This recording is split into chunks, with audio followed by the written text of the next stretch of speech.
ជំរាបសួរលោកគ្រូនាងខ្ញុំឈ្មោះហងធីតានឹងសួស្តីអ្នកនរគ្នានឹងខ្ញុំនឹងមកនិយាយអំពី topic virtual meeting ដែល content របស់នាងខ្ញុំមាន6ចំណុចគឺសេចក្តីផ្ដើមwhat is virtual meeting ចំណុចបន្ទាប់គឺប្រភេទនៃកិច្ចប្រជុំតាមអ៊ីនធឺណិតអត្ថប្រយោជន៍និងគុណវិបត្តិនៃកិច្ចប្រជុំតាមអនឡាញជាមួយនឹង conclusion សម្រាប់សេចក្តីផ្ដើមគឺបានន័យថាកិច្ចប្រជុំតាមអនឡាញហ្នឹងគឺជាកិច្ចប្រជុំដែលធ្វើឡើងតាមអ៊ីនធឺណិតដោយប្រើបច្ចេកវិទ្យា digital វាមានសារៈសំខាន់ក្នុងអាជីវកម្មជាមួយនឹងការទំនាក់ទំនងការអប់រំជាប្រចាំថ្ងៃដោយសារតវាអាចធ្វើឲ្យការតំណែងគ្នារវាងមនុស្សជាមួយនឹងមនុស្សហ្នឹងគឺវាកាន់តែងាយស្រួលជាងមុនហើយចំណុចបន្ទាប់ទៀតគឺចំណុចទី2 what is virtual meeting ហ្នឹងគឺជាកិច្ចប្រជុំតាមអនឡាញឬជាការប្រជុំតាមអនឡាញដែលវាជាការជជែកគ្នាដែលអាចតាក់ទងនឹងពិភាក្សាការងារជាមួយគ្នាបានដោយមិនចាំបាច់ទៅជួបផ្ទាល់អីចឹងយើងអាចមានកម្មវិធីដូចជា Zoom Google Meet ជាមួយនឹង Microsoft Teams អីហ្នឹងគឺយើងអាច send link ឬមួយក៏ send file ឲ្យគ្នាដើម្បីចូលទៅក្នុងប្រព័ន្ធ meeting ហ្នឹងបានហើយចំណុចទី3គឺប្រភេទនៃកិច្ចប្រជុំតាមអនឡាញគឺនេះខ្ញុំលើកមកនិយាយហ្នឹងគឺមានចំនួន3ចំណុចគឺកិច្ចប្រជុំតាមវីដេអូសិក្ខាសាលាអនឡាញជាមួយនឹងការបណ្ដុះបណ្ដាលអនឡាញកិច្ចប្រជុំសហការជាក្រុមហើយចំណុចទី1ដែលជាកិច្ចប្រជុំតាមវីដេអូហ្នឹងគឺបានថាយើងចាប់ផ្ដើមstart video call ជាមួយគ្នាជាមួយនឹងក្រុមការងារដែលយើងចង់និយាយជាមួយគាត់ហើយយើងអាចថាកិច្ចប្រជុំហ្នឹងយើងគ្រាន់តែធ្វើតាមអនឡាញយើងអត់មានទៅជួបគ្នាផ្ទាល់ជាមួយនឹងការសិក្សាសាលាយើងនៅថាសិក្សាសាលាពេលខ្លះថ្ងៃខ្លះយើងក៏មានធរៈឬមួយក៏អីប៉ុន្តែយើងត្រូវមានចប់សិក្សាសាលាអញ្ចឹងក៏យើងអាចចាប់ផ្ដើមធ្វើជាលក្ខណៈអនឡាញដើម្បីឲ្យអ្នកដែលនៅឆ្ងាយអីហ្នឹងគឺគាត់អាចចូលរួមបានជាមួយនឹងការបណ្ដុះបណ្ដាលអនឡាញហ្នឹងគឺឥឡូវហ្នឹងគឺពេញនិយមខ្លាំងដោយសារតកូនសិស្សខ្លះដូចថាគាត់នៅខេត្តទេប៉ុន្តែគាត់ចង់រៀនជាមួយនឹងលោកគ្រូអ្នកគ្រូដែលគាត់នៅពេញអញ្ចឹងអ្នកគ្រូលោកគ្រូដែលគាត់នៅពេញហ្នឹងគឺគាត់បើកជាវគ្គបណ្ដុះបណ្ដាលអនឡាញសម្រាប់ឲ្យកូនសិស្សនៅបណ្ដាខេត្តហ្នឹងគឺគាត់បានចូលរួមដែរហើយជាមួយនឹងកិច្ចប្រជុំសហការជាក្រុមគឺយើងដឹងថាឥឡូវហ្នឹងគឺម្នាក់គឺរបបការងារច្រើនដែរអញ្ចឹងដូចថាក្រុមមួយអញ្ចឹងគឺគាត់អ្នកខ្លះតអ្នកខ្លះគាត់របបធ្វើការអញ្ចឹងយើងអាចថាកំណត់ពេលត្រូវតែ meeting គ្នាជួបផ្ទាល់អីចឹងយើងអាចសហការជាលក្ខណៈថាយើងកិច្ចប្រជុំតាមអនឡាញអីចឹងហើយអញ្ចឹងយើងអាចមកជុំគ្នាបានដូចថាយើងកំណត់ពេលល្ងាចឬមួយក៏ពេលយប់ដែលយើងសម្រាប់ពីការងារអញ្ចឹងគឺយើងអាចនាំគ្នាទៅjoin ហើយដើម្បីនិយាយភាសាជាក្រុមឬមួយក៏ថាអាចថាអ្នកខ្លះគាត់មានដូចថាគាត់មានដំណើរកំសាន្តទៅណាអញ្ចឹងទៅក៏គាត់អាច join meeting នឹងបានដែរហើយចំណុចបន្ទាប់ទៀតគឺចំណុចទី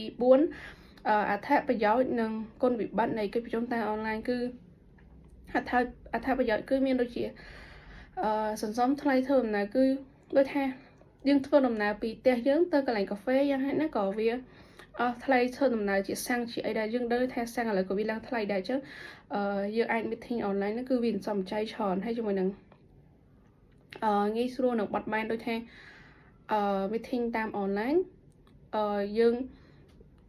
joinហើយយើងបើសិនបើយើងរវល់ឬមួយក៏យើងអីចឹងយើងអាចបិទមួយផ្លែបានហើយជាមួយនឹងតាក់ទងបានលឿនដោយសារត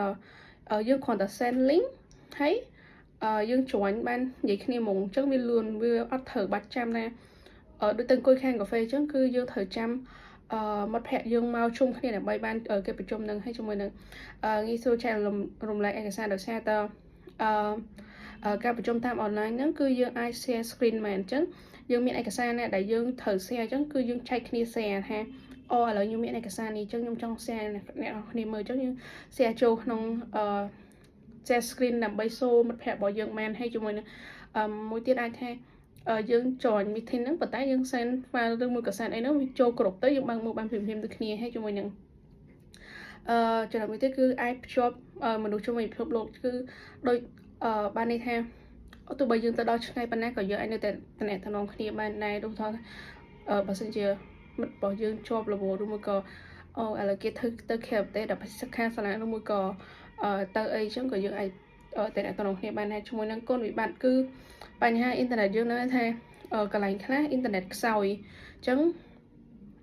វាធ្វើឲ្យមានការរអាក់រអួលក្នុងការចុះវិញឬមួយក៏អីអ៊ីនធឺណិត slow ចឹងទៅយើងអត់អាច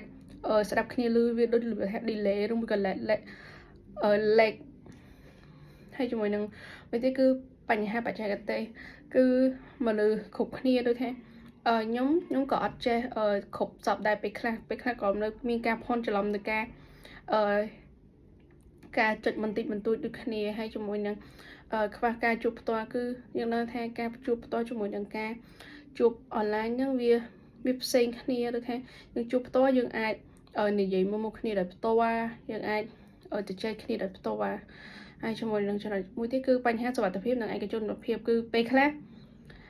ដូចថាចំណុចហ្នឹងគឺអាចថាបញ្ហាហ្នឹងដោយសារតែយើងពេលដែលយើង share អញ្ចឹងទៅពេលខ្លះឯកសារខ្លះដែលយើងអត់ចង់ឲ្យអ្នកគេឃើញអញ្ចឹងវាអាចនឹងshow នៅលើ screen នឹងដូចគ្នាអញ្ចឹងវាថាបញ្ហាសុវត្ថិភាពហ្នឹងក៏វាជាបញ្ហាមួយដែរហើយជាមួយនឹងអ្នកចូលរួមបាត់បង់ការផ្ដោតអារម្មណ៍គឺដោយសារតែពេលដែលយើងចូលតាមmeeting តាម Google Class អីហ្នឹងគឺពេលខ្លះយើងរវល់អីតិចទៅយើងពេលថាយើងភ្លេចថាឥឡូវយើងពងជួនក្នុង class ដោយសារតែយើងបិទ mute ទៀតអីទៀតអញ្ចឹងទៅវាអាចធ្វើឲ្យការផ្ដោតអារម្មណ៍របស់យើងហ្នឹងគឺវាអត់នៅនឹងមេរៀនហ្នឹងឯងហើយចំណុចមួយទៀតគឺសារៈសំខាន់នៃកិច្ចប្រជុំអនឡាញយើងដឹងថា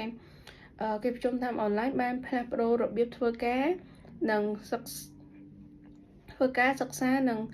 ការតំណែងរបស់មនុស្សវាបង្កើតការប្រើប្រាស់បច្ចេកទេស digital និងបង្កើនបរិយាកាសការងារឲ្យមានភាពបត់បែនហើយដូចយើងឃើញថាអំឡុងពេល COVID អញ្ចឹងមនុស្សម្នាក់អត់អាចចិញ្ចឹមបានអីចឹងគឺយើងត្រូវតំណែងគ្នាតាមអនឡាញទាំងអស់គឺរយៈពេលយូរដែរពេលហ្នឹងហើយសិក្សាឬមួយក៏អីគឺតាមអនឡាញទាំងអស់ដោយសារជាងក្រៅទៅវាអាចឆ្លងមេរោគបានអញ្ចឹងយើងសិក្សាយើងតន័យឬមួយក៏អីចឹងក៏យើងត្រូវប្រយ័ត្នប្រយែងដូចគ្នាបើយើងទៅរៀននៅសាលាហ្មងវាអត់អាចទៅរួចដោយសារតែខ្លាចមិត្តភ័ក្តិរបស់យើងហ្នឹងគឺគាត់កើត COVID ដែរចឹងយើងអាចខ្លាចថាឆ្លងចឹងអ្វីជំរឿនដែលល្អគឺសិក្សាអនឡាញជាមួយនឹងការធ្វើការអីគឺតាមអនឡាញទាំងអស់ហើយចំណុច conclusion ដែលជាចំណុចបញ្ចប់នោះគឺបានន័យថាកិច្ចប្រជុំតាមអនឡាញខ្ល้ายជាឧបករណ៍ទំនាក់ទំនងដ៏សំខាន់មួយនៅក្នុងសង្គមសម័យទំនើបទោះបីមានគុណវិបត្តិខ្លះៗក៏ដោយតែវានៅតែផ្ដល់អត្ថប្រយោជន៍ជាច្រើនសម្រាប់ការអប់រំអាជីវកម្មការតំណែងជាសកលគឺយើងដូចថាការតំណែងតាមអនឡាញហ្នឹងគឺវាងាយស្រួលសម្រាប់ថាអ្នកលក់ដូរអ្នកអីដែលគាត់មានដៃគូអាជីវកម្មនៅក្រៅប្រទេសអញ្ចឹងគាត់មិនត្រូវបាច់ទៅហោះទៅជួបគេផ្ទាល់អីគឺយើងអាចប្រជុំតាមអនឡាញហើយចាំនៅពេលដែលយើងយល់ស្របគ្នាហើយគឺយើងទៅ meeting គ្នាគឺវាសម្រេចតែម្ដងហើយចំណុចរបស់ខ្ញុំសូមចប់ធំនឹងសូមអរគុណលោកគ្រូនិងអ្នកទាំងអស់គ្នាដែលបានចូលរួមស្ដាប់